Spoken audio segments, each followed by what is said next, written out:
오늘 하늘에 속한 사람들이라는 제목으로 하나님 말씀 증거하겠습니다.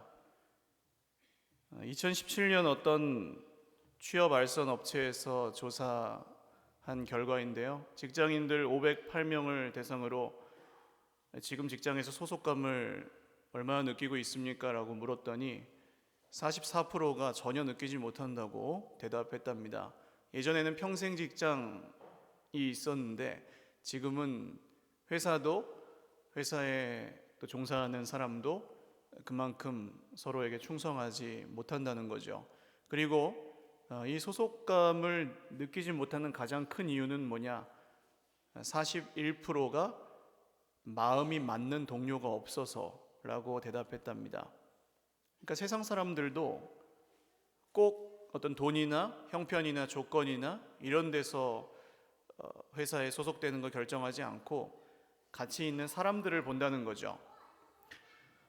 우리는 사실 이 세상에서 소속을 찾고 싶어 합니다. 소속을 분명히 해야 사실 안정감이 있고, 또 특별히 예를 들어서 전쟁터라고 생각해 보세요. 전쟁터에 군인이 소속이 분명하지 않으면 어떤 일이 일어나겠습니까? 아군끼리 싸우기도 할 수 있고, 또 내가 어느 편인지 몰라서 어려움을 겪게 되겠죠. 이 전쟁 같은 세상에서 성경은 우리가 예수님을 믿어서 하늘에 속한 사람들이 되었다고 말씀합니다. 할렐루야. 제가 다른 때는 이렇게 예수님 얘기를 처음부터 잘 안 하죠. 왜냐하면 오늘 예수님을 믿지 않는데 믿어야 될 분들도 있으니까. 그래서 예수님 얘기를 처음부터 안 하지만, 사실 부활주일은 우리가 예수님을 믿지 않는 사람들에게는 의미가 없는 날입니다. 아무 의미가 없습니다. 부활도 믿지 않을 것이고 그게 자기 삶에 아무런 영향도 주지 못할 것입니다. 그러나 예수님을 믿는 사람들에게는 부활이 곧 능력이고 생명이고 빛이고 진리입니다. 성경이 예수님의 부활을 믿는 우리의 소속을, 우리의 시민권을 하늘에 있다고 표현하는데요. 그러면 하늘에 속한 사람들은 어떤 사람들일까요? 첫 번째로, 하늘에 속한 사람들은 하늘로부터 오는 변화를 경험하기 시작한 사람들입니다. 장례식에 한 번도 가보지 못한 분은 아마 없으실 겁니다. 그런데 믿는 분들의 장례와 믿지 않는 분들의 장례식은 풍경이 확연하게 다릅니다. 완전히 달라요. 예수님을 믿는 분의 마지막 순간과 믿지 않는 분들의 최후는 완전히 다릅니다. 오늘 우리 김선경 성도님이 세례 받으셨는데요. 이 세례를 받는 것도 그렇죠. 예수님을 믿지 않는 사람들에게는 세례 받으면 이것도 해야 되고 저것도 해야 되고 그것도 해야 되고 뭣도 해야 되고 이런 부담일 뿐인데, 예수님을 믿는 사람들에게는 이 세례를 통해서 예수님을 믿기 이전에 내가 이제는 죽는 겁니다. 장례식입니다. 그리고 예수님을 믿어서 새롭게 태어난 내가 백일잔치를 온 가족들 앞에서 하는 겁니다. 이런 말을 듣고도 세례를 받는다니까요. 사실은 오늘은 제 설교보다 우리 김성경 성도님의 고백이 더 많이 좀 들려야 되는 그런 날이에요. 내가 예수님을 믿고 얼마나 행복한지, 내가 예수님을 믿고 얼마나 자유해졌는지, 내가 지금 예수님을 믿어서 얼마나 행복한지, 이런 것들을 고백하지 않습니까? 예수님을 믿는 사람에게는 이미 하늘로부터 어떤 변화가 시작되었다는 것이죠. 저와 여러분이 예수님을 믿는 순간부터 하늘의 생명이 이 속에 역사하기 시작한 줄 믿으시기를 바랍니다. 물론 이 땅에는 수많은 고통과 문제가 있습니다. 우리가 예수님을 믿기 전에도 그랬고 지금도 그래요. 이 자리에 어렵지 않은 분은 한 명도 없어요. 그러나 하늘의 생명이 우리 속에 들어와서 우리 인생에 무언가 변화가 일어나기 시작했습니다. 예수님을 믿으면서 우리는 말로 다 설명할 수 없는 변화를 경험합니다. 예수님을 믿고 세상이 줄 수 없는 회복과 자유를 얻습니다. 할렐루야. 예수님을 믿어서 그 누구도 고치지 못했던 마음의 상처를 고침받고 위로받는 분들이 너무나도 많습니다. 예수님을 믿어서 정말로 넘어갈 수 없고 끊을 수 없던 것들을 이기고 극복하고 끊는 분들을 너무나도 많이 봐요. 이것은 이 세상의 것이 아닌 하늘의 능력입니다. 할렐루야. 예수님의 부활을 믿는 사람은 그런 능력을 받는다는 거죠. 바울 사도는 우리가 씨를 뿌리는 사람들이라고 오늘 말씀에 표현합니다. 농사를 지어 보셨어요? 씨는 농사에서 굉장히 중요하죠. 이 씨를 쌀이라고 하면 벽씨를, 다음에 농사 지을 벽씨를, 종자를 가지고 밥 지어 먹는 농부는 없습니다. 씨가 중요해요. 그러나 열매를 맺기 위해서는 씨가 반드시 썩어서 없어져야 열매를 맺을 수 있습니다.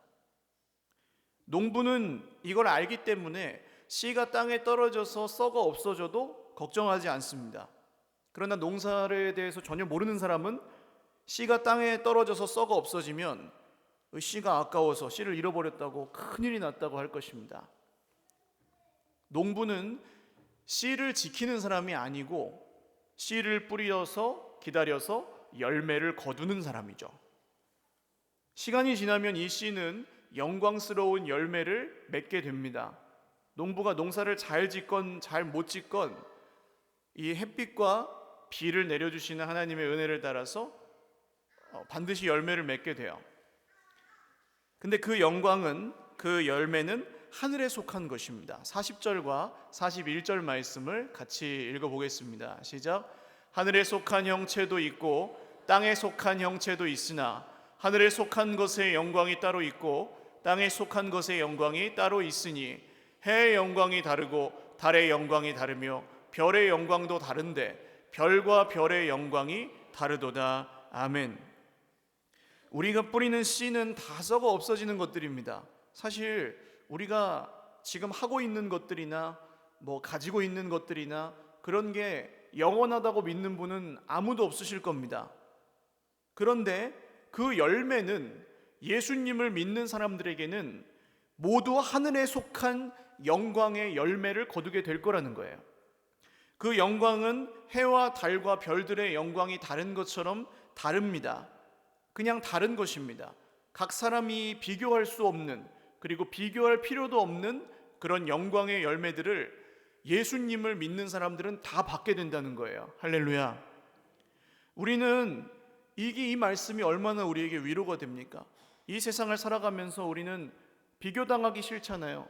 근데도 비교하면서 늘 힘들어합니다. 잃어버리고 싶어하지 않고 손해보고 싶어하지 않아서 뭔가를 뿌리기를 주저합니다. 누군가에게 다가가기를 주저하고 거절당할까 싶어서 누구를 사랑하지도 못하고 베풀어도 소용없잖아요. 알아주지 않잖아요. 그래서 그냥 베풀지도 못하고 썩어질 것이라고 생각해서 하지 못하는 거 너무 많아요.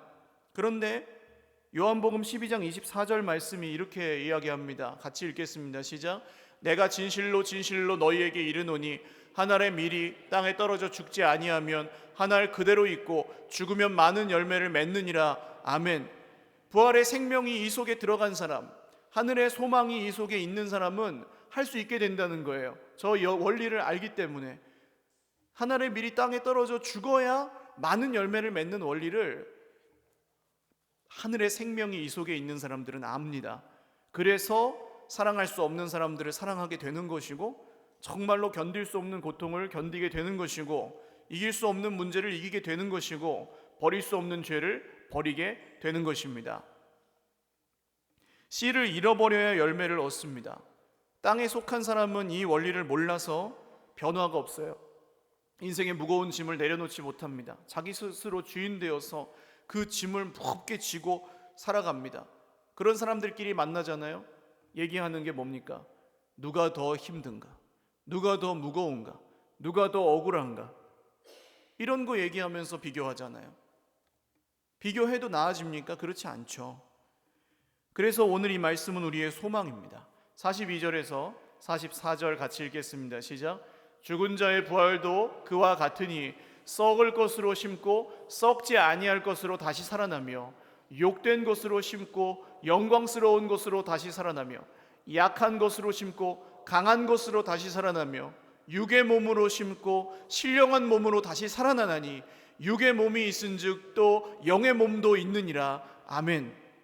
우리는 썩을 것을 심지만 썩지 않을 것으로 다시 살아납니다. 우리는 욕된 것을 심지만 심어서 대접받지 못하지만 영광스러운 것으로 다시 살아납니다. 할렐루야. 우리 중에 강한 사람이 별로 없지만 약한 것을 심어도 강한 것으로 다시 살아납니다. 육의 몸을 심지만 신령한 몸으로 다시 살아납니다. 여러분, 이 세상에서 수많은 한계를 느끼고 계시잖아요. 몸이 아파서 힘든 분들, 연세가 많아서 힘든 분들. 근데 똑같습니다. 연세가 많아서 힘들기도 하지만 어린애들은 빨리 어른이 되고 싶어가지고 힘들어해요. 그리고 중간에 있는 사람들은요, 위아래 다 먹여 살려야 되니까 힘들어요. 어떻게 돼도 풀리지 않는 문제인데 하늘의 생명이 여기 역사하기 시작하면 그냥 이 땅의 형편만 보던 사람이 하늘을 보고 기뻐할 수 있게 된다는 것입니다. 신기하죠? 문제만 보던 사람이 하나님을 볼 수 있게 된다는 것입니다. 내 모습만 보고 찔려가지고 못 나오던 사람이 주 예수님의 은혜를 의지하여 하나님 앞에 나오게 된다는 것입니다. 이게 부활 생명의 능력입니다. 부활 신앙의 능력이 바로 이런 것입니다. 오늘 몸이 아픈 분들, 마음이 아픈 분들, 견디지 못하게 외로운 분들, 마음의 상처가 낫지 않는 분들, 모두 이 말씀을 통해서 위로받으시기를 주님의 이름으로 축원합니다. 지금 내 힘으로 해결 안 되는 그것이 이 부활의 소망을 통해 해결하신다는 게 주님의 약속입니다. 우리는 그 약속을 받은 사람들, 하늘에 속한 사람들입니다. 우리는 이런 썩어질 인생을 심지만 부활의 주님 예수께서 우리를 완전히 새로운 존재로 변화시켜 주십니다. 그래서 부활을 믿는 사람의 인생은 반드시 내가 알든 모르든 깨닫든 깨닫지 못하든 변하게 되어 있습니다. 두 번째로 하늘에 속한 사람들은 왜 변화되어야 되는지 그 이유를 발견한 사람들입니다. 변해야 되는 이유가 분명한 사람들은 변하기 위해서 겸손해집니다. 겸손하지 않으면 변할 수 없죠. 내가 다 아는 사람, 그냥 살던 대로 살아도 편한 사람, 그런 분들은 변하려고 하지도 않고 배우려고 하지도 않습니다. 이 자리에 오지도 않아요. 세상의 수많은 대다수의 사람들은. 그런데 우리는 변해야 되는 이유가 분명합니다. 50절 같이 읽겠습니다. 시작. 형제들아, 내가 이것을 말하노니 혈과 육은 하나님 나라를 이어받을 수 없고 또한 썩는 것은 썩지 아니하는 것을 유업으로 받지 못하느니라. 아멘. 바울은 혈과 육이 하나님 나라를 유산으로 받지 못한다고 말씀합니다. 썩을 것 안에 썩지 않을 것을 담지 못하기 때문이에요. 예수님이 말씀하시죠. 새 술은 새 부대에 담아야 된다. 새 술을 헌 부대에 담으면 술도 버려야 되고 부대도 버려야 되기 때문이다. 이 비유가 굉장히 적당하죠. 우리는 하나님이 하늘로부터 부어주시는 새 술을 담는 부대들입니다. 그릇이에요. 그릇 말하자면. 그 그릇을 준비하는 것이 우리가 할 일이 있다면 그겁니다. 엎어져 있는 그릇들이 많아요. 부어주셔도 다 그냥 흘러가버리는, 이거 사람이 거절할 수 있다는 게 아닙니다. 하나님의 은혜를 사람이 어떻게 거절해요? 그러나 믿지 않음으로 이를 악물고 그릇을 엎어놔서 그 은혜 가운데로 오지 못하는, 지금도 죄와 사망의 권세 가운데서 신음하는 얼마나 많은 사람들이 우리 주변에 있습니까? 그릇이 엎어진 사람들입니다. 그러나 우리가 그릇을 하나님께 향하고 주 예수님을 믿고 부활의 소망을 가지면 하나님이 우리의 빈 그릇에 내용물을 담아 주십니다. 할렐루야. 하나님이 주시니까 은혜입니다. 이걸 은혜라고 부릅니다. 우리 인생이라는 이 빈 그릇, 100년밖에 길어야 살지 못하는 이 빈 그릇에 하나님이 하나님의 나라라는 알맹이를 담아 주신다는 거예요. 그래서 우리는 이제 은혜로 살아가는 방식을 배워야 됩니다. 구약 성경의 이스라엘 백성들이 광야에서 매일 하늘에서 내려오는 만나를 먹었습니다. 이 만나는 이틀치를 저장할 수 없었습니다. 안식일 전날에만 할 수 있었고 나머지는 그날 먹을 만큼만 있어요. 거둘 수 있어요. 왜 그렇게 하십니까? 하나님이 좀 이렇게 창고에 잔뜩 저장해 놓고 좀 피곤한 날은 가서 안 거둬도 먹을 수 있게 해주시면 좋지 않습니까? 그게 세상의 생각이에요. 많이 노력해가지고 열심히 거둔 사람들은 이만큼 채워놓고 그리고 그냥 풍성하게 먹고 그러고 싶어 하는 거죠. 근데 하나님께서 딱 하루치만 주시는 이유는 무엇입니까? 매일매일 하늘을 바라보게 하시려고. 할렐루야.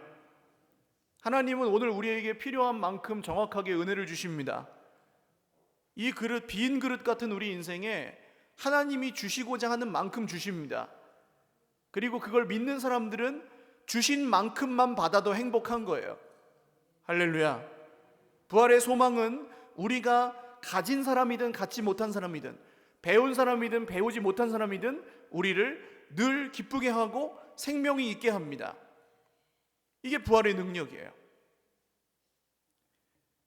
여러분, 우리가 왜 세상의 풍조와 기준을 따라서 살던 방식을 버리고 하나님의 은혜를 따라 살아가야 될까요? 이 세상 나라는 언젠가는 끝이 납니다. 반드시 끝나요. 성경에 그렇게 나옵니다. 하나님에게서 멀어져 있기 때문에, 하나님에게서 끊어져 있기 때문에 죄와 사망이 지배하고 사단이 활동하고 있지 않습니까? 그래서 이 세상 나라는 언젠가는 마칩니다. 언제인지는 모르지만. 그런데 우리가 이 그릇에 받은 하나님의 나라는 영원히 계속된다는 거예요. 그러니까 그 나라의 생활 방식을 배워야 된다는 겁니다. 우리가. 북한은 엉터리 화폐 개혁을 자주 하기로 유명한 나라입니다. 몇십 킬로 떨어져 있지도 않잖아요. 우리 동포들이 사는데 어느 날 갑자기 10만 원을 1,000원으로 바꿔 버리는 거예요. 10만 원이 1,000원이 됩니다. 그러면 100만 원을 가지고 있던 사람은 얼마가 되는 거예요? 10,000원이 되는 거예요. 10,000원. 1,000만 원을 갖고 있던 사람은 10만 원이 되고. 근데 각 집마다 딱 10만 원만 바꿔준대요. 100만 원 갖고 있는 사람도 10만 원만 바꿔주고 1,000만 원 갖고 있는 사람도 10만 원만 바꿔주고. 그러니까 이 사람들이 그 나머지 99만 원, 990만 원은 다 휴지 조각이 되는 거예요. 그때 화폐 개혁을 하면. 그래서 그 돈이 막 물에 둥둥 떠다닌답니다. 그리고 그냥 자기 몸도 던져버린대요. 너무 절망스러워서. 그러나 미리 알고 있는 이 당 고위 간부들은 이미 자기 돈들을 다 달러나 중국 돈으로 바꿔 놓는답니다. 당연하죠. 이 사람들이 특별히 똑똑해서 그런 게 아니라 바뀐다는 걸 아니까 그렇게 하는 거거든요. 옛날 돈을 많이 갖고 있지 않습니다. 왜냐하면 새로운 기준에서는 휴지 조각이 되니까. 이게 100% 맞지는 않지만 우리가 변해야 되는 이유입니다. 이 세상 나라는 사실 별로 신뢰할 만하지 않습니다. 방금 말씀드린 북한의 예처럼 나라를 못 믿잖아요. 여기는 은행에다가 돈을 못 맡긴대요. 맡기는 건 자유인데 찾는 게 자유가 아니래요. 들어가면 안 나온대요. 그러니까 사람들이 다 현금을 가지고 있는데 그러다가 어느 날 화폐 개혁 확 해버리는 거예요. 그럼 다 휴지 조각 되는 거예요. 마치 세뱃돈을 받아서 엄마에게 맡기면 안 나오는 것처럼 그런 나라. 세상의 기준도 마찬가지고 세상 풍조도 그렇습니다. 사람도 마찬가지입니다. 우리가 온전히 믿을 수 있는 사람이 없습니다. 그런데 지금 눈에 보이는 이 세상이 전부인 것처럼 살면 반드시 그 사람은 실망할 날이 오고, 반드시 그 사람은 배신을 당하는 날이 오고, 반드시 그 사람은 낙심하는 날이 온다는 거예요. 이게 전부라고 생각하고 살면. 그래서 예수님이 오셨고 우리의 빈 그릇 같은 인생에 새로운 나라를 담아주신 겁니다. 그래서 우리가 그 나라의 생활 방식을 배우는 것은 당연한 일입니다. 세상의 많은 사람들은 그냥 수많은 종교 중에 하나를 택한다고 생각할지도 모릅니다. 그러나 성경을 조금만 아는 사람이라면 다르게 생각합니다. 이 세상은 하나님을 떠나서 많이 깨어져 있고 우리는 오래 살아봤자 100년 정도, 반드시 한 번은 죽게 됩니다. 그리고 하나님이 원래 만드신 대로 회복하시는 그날이 오고 이 세상 나라가 끝나는 날이 온다는 거예요. 그런데 우리는 그때 그 나라에서 영원히 살게 될 것인데, 하나님이 원래 만드신 대로 회복되어서 지금 이 땅에서 힘든 것들은 전혀 생각하지 않아도 되는, 지금과는, 지금 받고 있는 이 고난과 고통과 문제와는 비교할 수 없는 영광의 나라에서 살게 될 거라는 것입니다. 할렐루야. 그게 구원이고 영생입니다. 이게 믿어지니까, 쉽게 말하면 마지막 날에 우리를 살리시는 분을 믿기 때문에 지금 우리가 고통과 문제 가운데서 살리시는 분이심을 믿을 수 있다는 거예요. 그날에 우리를 죽은 자들 가운데서도 살리시는 분이심을 믿기 때문에 오늘 죄와 사망의 문제로 힘들어하고 진짜로 죽을 것 같은 인생에서 고통하는 우리가 주님이 우리의 구원이시라고, 생명이시라고 고백할 수 있다는 거예요. 할렐루야. 그날에 역사하실 게 안 믿어지는 사람은 오늘 역사하시는 것도 못 믿는다는 얘기입니다. 그러니까 수많은 종교 중에 하나가 아니죠. 이건 이제 생명이 걸린 문제고, 망할 나라의 백성이 될 것이냐 아니면 다가올 새 나라의 백성이 될 것이냐, 그 문제입니다. 그러면 이 세상 나라가 망할 때까지 기다리는 것, 어떤 분들은 그렇게 하거든요. 즐길 거 다 즐기고 내가 여기서 누릴 거 다 누리다가 조금 이렇게 거리를 두고 살다가, 믿긴 믿지만 거리를 두고 살다가 그 나라가 온다든지 아니면 막 진짜 내가 이 세상에서 가진 수명이 거의 끝날 때쯤에 그때 좀 진지하게 생각하면 되지 않나? 라고 생각하는 거죠. 그것도 오해입니다. 그럴 필요가 없다고 성경이 말씀합니다. 정말 기독교의 구원이 이런 거라면 한번 따라하십시오. 일찍 시작할수록 수지 맞는다. 할렐루야. 아니, 엉망진창인 삶의 방식이 있고 정말 행복하고 좋은 삶의 방식이 있어요. 어떤 걸 택하시겠습니까? 어려운가요?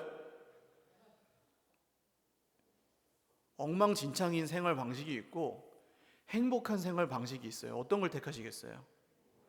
행복한 걸 택하시죠. 그러면 일찍 택하는 게 이득이에요? 나중에 택하는 게 이득이에요? 할렐루야. 그겁니다. 이거는 유치원생, 그러니까 하나님의 나라는 어린아이도 들어가요. 이렇게 얘기해주면 당연히 좋은 편을 택하니까. 할렐루야. 세상 사람들은 이렇게 살면 자기 것을 포기해야 되고 손해라고 생각합니다. 그러니까 못해요. 그러나 성경은 우리에게 분명히 약속합니다. 좋은 것을 일찍 시작한 사람들에게 주는 약속이 있어요.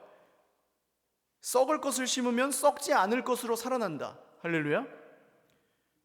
자기 걸 포기하는 게 아니고 더 많이 찾게 된다는 겁니다. 망가진 우리를 심으면 하나님이 온전한 우리를 되돌려 주신다는 겁니다. 48절과 49절 말씀을 읽겠습니다. 시작. 무릇 흙에 속한 자들은 저 흙에 속한 자와 같고 무릇 하늘에 속한 자들은 저 하늘에 속한 이와 같으니 우리가 흙에 속한 자의 형상을 입은 것 같이 또한 하늘에 속한 이의 형상을 입으리라. 아멘. 이제 우리는 하늘에 속한 분 예수님으로 인해서 하늘에 속한 사람들이 되었습니다. 그래서 하늘에 속한 분 예수님의 형상을 닮아가기 시작했습니다. 여전히 하늘에 속한 사람이 여전히 땅의 옷을 입고 살면 그 사람은 헷갈릴 수밖에 없습니다. 계속 헷갈려요. 차라리 안 믿으면 편한데 믿는다 그러면서 땅에 속한 사람으로 살아가면 힘든 거죠. 당연히. 믿지 않는다면 모를까 진짜로 믿으면 변화될 수밖에 없습니다. 선택의 문제가 아니라는 거죠. 이것이 우리가 변화되어야 되는 이유입니다. 우리는 그걸 아는 사람들이에요. 세 번째로 하늘에 속한 사람들은 진정한 변화에 기다림이 필요하다는 사실을 아는 사람들입니다. 농사를 지어본 농부는 봄에 씨를 뿌리면 언제 열매를 거둬요? 가을에 거둡니다. 여름에 거둘 수 있어요? 아무리 농사를 잘 짓는 농부도 봄에 뿌려서 여름에 거둘 수 있습니까? 뭐 빨리 나는 걸 심으면 그렇겠지만 가을에 나는 작물을 심으면 기다려야 돼요. 근데 우리나라 사람들이 제일 많이 쓰는 말 뭡니까? 어떻게 아세요? 외국 사람도 다 알아요. 빨리빨리는 못 기다립니다. 기다리는 거 너무 힘들어해요. 당장 눈에 안 보이면. 그러나 진짜 변화, 진정한 변화라면, 정말 우리 인생을 송두리째 뒤엎어 놓을 수 있을 정도의 변화라면 그게 그냥 하루아침에 쉽게 되겠습니까? 그렇게 가벼운 걸까요? 반드시 시간을 필요로 한다는 거죠. 그래서 기다릴 줄 압니다. 하늘에 속한 사람들의 생활 방식은 기다림입니다. 하늘에서 뭔가 내려와야 시작된다는 걸 절실하게 깨달은 사람들이에요. 왜냐하면 내 힘으로 하다가 다 실패해 봤으니까. 내 힘으로 잘 세웠는데 다 무너져 봤으니까. 모래성 같았으니까. 그래서 기다립니다. 그런데 이 기다림은 감나무 밑에서 감 떨어지라고 입 벌리고 기다리는 거랑은 완전히 달라요. 그건 정말 감 떨어진 얘기입니다. 성경은 주님이 다시 오시는 그날까지 하나님께서 스스로를 숨기신다고 말씀합니다. 이사야 성경 읽겠습니다. 시작. 구원자 이스라엘의 하나님이여 진실로 주는 스스로 숨어 계시는 하나님이시니이다. 아멘. 하나님 숨어 계세요. 그날이 올 때까지는. 그래서 하늘에 속한 사람들은 하나님의 은혜를 찾습니다. 할렐루야. 숨어 계시는 하나님을 찾으면서 살아가요. 이게 기다림입니다. 우리가 해야 될. 아마 그런 경험이 있으실 거예요. 말씀을 듣다가 진짜 하나님 나와 함께 계시는구나. 어느 날 갑자기 그냥 믿어지는 거, 인정이 되는 거예요. 말씀을 듣다가 어느 날 진짜 예수님이 날 위해서 죽으셨구나. 그게 그냥 맨날 듣는 말씀인데 어느 날 갑자기 확 믿어지는 거예요.